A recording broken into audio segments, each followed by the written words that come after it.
നമസ്കാരം, ജന്മഭൂമിയിലേക്ക് സ്വാഗതം. ബാർക്കോഴ വിവാദത്തിൽ സർക്കാരിന്റെ എല്ലാ വാദങ്ങളും പൊളിയുകയാണ്.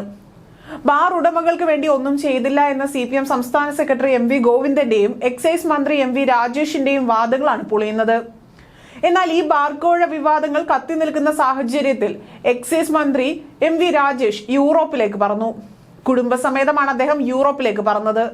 അതോടൊപ്പം CPM സംസ്ഥാന സെക്രട്ടറി MV ഗോവിന്ദനും വിമാനം കയറി കഴിഞ്ഞു. 3 ദിവസത്തെ ദുബായ് സന്ദർശനത്തിനാണ് അദ്ദേഹം പോയിരിക്കുന്നത്. പ്രവാസി സംഘടനയായ മാസിന്റെ വാർഷിക ആഘോഷങ്ങളുടെ സമാപന ചടങ്ങിൽ പങ്കെടുക്കാനാണ് അദ്ദേഹം ദുബായിലേക്ക് എത്തിയത്. നാളെ വേൾഡ് മലയാളി കൗൺസിലിന്റെ മേഖലാ സമ്മേളനത്തിലും അദ്ദേഹം പങ്കെടുക്കുമെന്നാണ് ലഭിക്കുന്ന വിവരം. അതേസമയം ബാർ ഉടമകളെ കൈ അയച്ച് സഹായിച്ചത് LDF സർക്കാർ തന്നെയാണെന്നുള്ള സൂചനകളാണ് ഇപ്പോൾ പുറത്തു വരുന്നത്.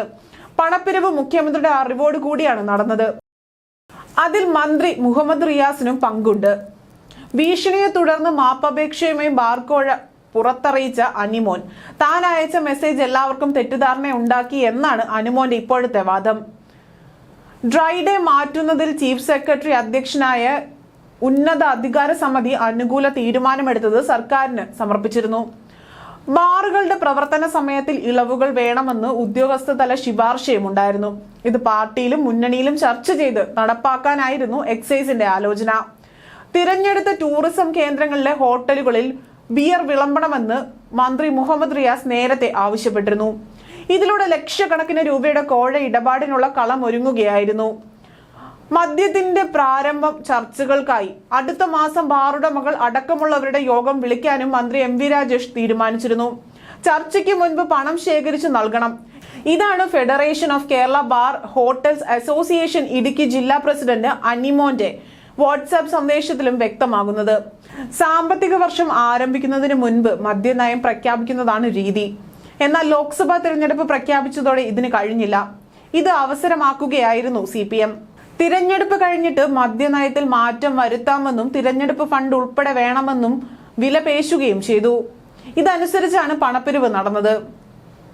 പണപ്പിരിവ് വിവാദമായതോടെ മദ്യനയത്തിൽ തൽക്കാലം മാറ്റം വരുത്തേണ്ട എന്ന നിലപാടിലാണ് സർക്കാർ ഉള്ളത്. കോഴ ആരോപണത്തിനെതിരെ CPM രംഗത്ത് വന്നിട്ടുണ്ട്. പ്രതിപക്ഷം ജുഡീഷ്യൽ അന്വേഷണവും ആവശ്യപ്പെട്ടു. ഇതോടെ മന്ത്രി MV രാജേഷിന്റെ പരാതിയിൽ അന്വേഷണം ക്രൈംബ്രാഞ്ചിന് വിടുകയാണ്. നിയമസഭാ സമ്മേളനം തുടങ്ങുന്നതിന് മുൻപ് തന്നെ അന്വേഷിച്ചിട്ട് റിപ്പോർട്ട് നൽകുകയും ചെയ്യണം.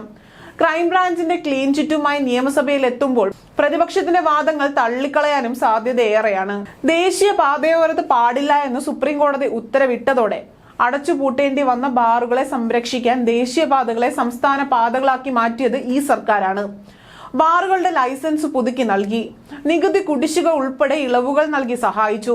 മുഖ്യമന്ത്രിയുടെ നിർദ്ദേശപ്രകാരമാണ് ഇതെല്ലാം നടപ്പിലാക്കിയതും.